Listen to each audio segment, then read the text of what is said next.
చెన్ను ఆధ్వర్యంలో ముస్లింలకు రంజాన్ తోఫా. రాపూరులో పవిత్ర రంజాన్ మాసాన్ని పురస్కరించుకుని రాపూరు పట్టణంలోని షాదీ మంజిల్లో బుధవారం ముస్లిం కుటుంబాలకు ఎంసీ ఫౌండేషన్ ఆధ్వర్యంలో నిత్యావసర వస్తువులను పంపిణీ చేశారు. ఈ కార్యక్రమానికి ముఖ్య అతిథిగా హాజరైన రాపూరు మండల తెలుగుదేశం పార్టీ అధ్యక్షులు చెన్ను అశోక్ రెడ్డి చేతుల మీదుగా ఈ సరుకులను పంపిణీ చేయడం జరిగింది. ఈ సందర్భంగా అశోక్ రెడ్డి మాట్లాడుతూ, మా తండ్రి చెన్ను బాలకృష్ణారెడ్డి ప్రస్తుత డీసీసీబీ చైర్మన్ మెట్టుకూరు ధనంజయ రెడ్డిని కలిసి స్థాపించినటువంటి ఎంసీ ఫౌండేషన్ నిరంతరం ప్రజాసేవలో ముందుంటుందన్నారు.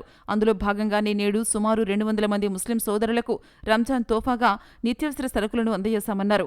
భవిష్యత్తులో కూడా రాపూరు పట్టణంలో ఇలాంటి మరెన్నో సేవా కార్యక్రమాలు చేపట్టి ప్రజలకు అందుబాటులో ఉంటామని ఈ కార్యక్రమంలో పెద్ద ఎత్తున ముస్లింలు పాల్గొన్నారు. ఈరోజు మన రాపూర్ పట్టణంలో మన ముస్లిం సోదరులు రంజాన్ పర్వదినానికి కావాల్సిన సరుకులు పేదవాళ్ళకి ఇవ్వడం జరిగింది. ఇది మన ఎంసీ ఫౌండేషన్ ద్వారా. ఈ ఎంసీ ఫౌండేషన్ అనేది స్వర్గీయ చెన్ను బాలకృష్ణారెడ్డి గారు, మెట్టుకూరి ధనంజయ రెడ్డి గారు, మన ప్రస్తుత డీసీసీబీ చైర్మన్ మెట్టుకూరి ధనంజయ రెడ్డి గారు ఇద్దరు కలిసి స్థాపించిన సంస్థది.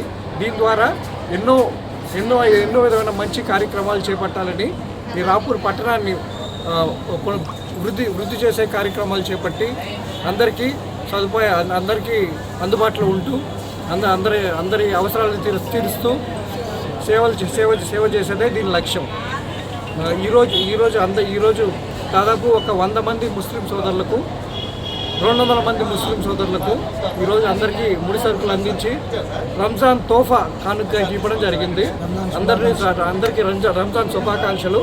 అందరూ రంజాన్ శుభాకాంక్షలు, రేపు ఉగాది శుభాకాంక్షలు కూడా.